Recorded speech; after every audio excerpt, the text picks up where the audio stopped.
The computations here get very big, so much so that I think it's better to present additivity and homogeneity separately, instead of doing a short and lazy version where both are done together. Okay, additivity means if we add two vectors, two complex vectors, so these are vectors in VC on the left, then you should get in the end the addition here. And to do that, you do nothing but expand and regroup. So from here you expand the definition, and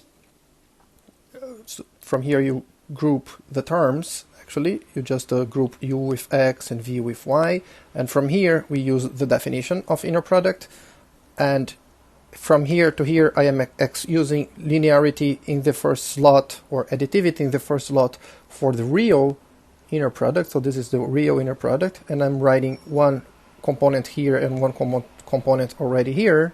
Well, there is a plus here, and I'm doing the same here and here and here and here and here and here.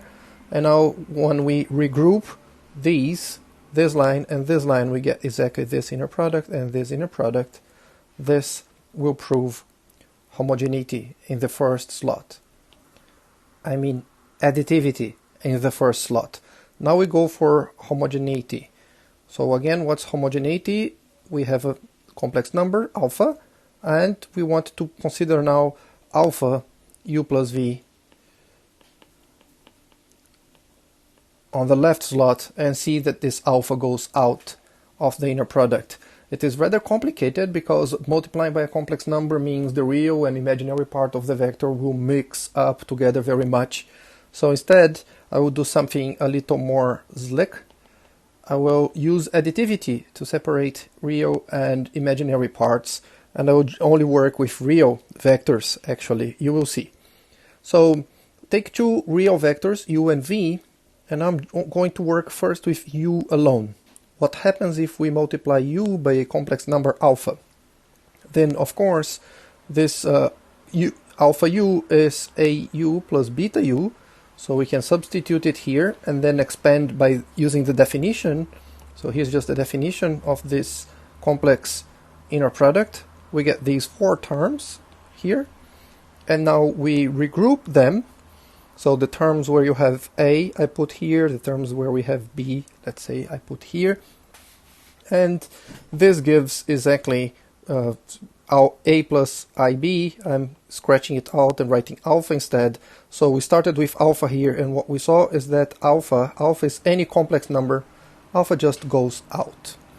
And now you see that this gave us homogeneity for a real vector here only. So now we need to move forward.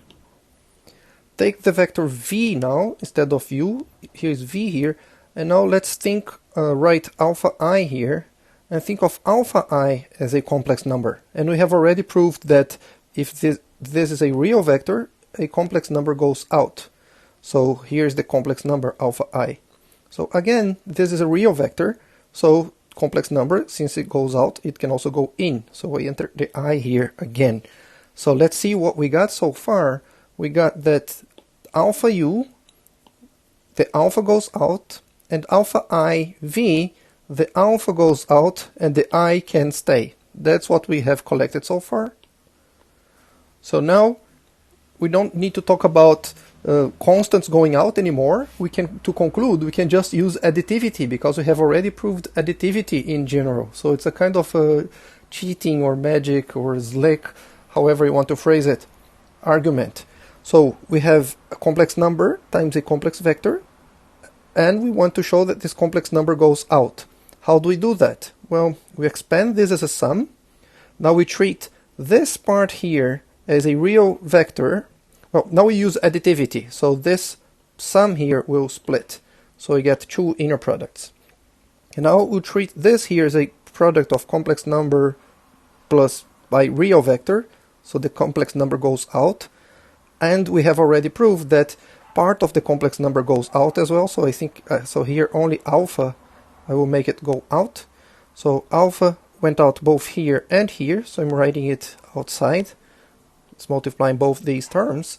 And now I'm using additivity again, because I have z plus iw here, z plus iw here. Here's whatever vector, here's whatever vector. This plus can come here. So, and then if we look now what we got from beginning to the end, it is we had alpha here, and now we have alpha here in the end. This proves homogeneity in the first slot. So it's more complicated than it looks at first, but I think it's easier and more transparent to do homogeneity after additivity and even using additivity. Otherwise, the computations will become a mess and this will become huge and less transparent.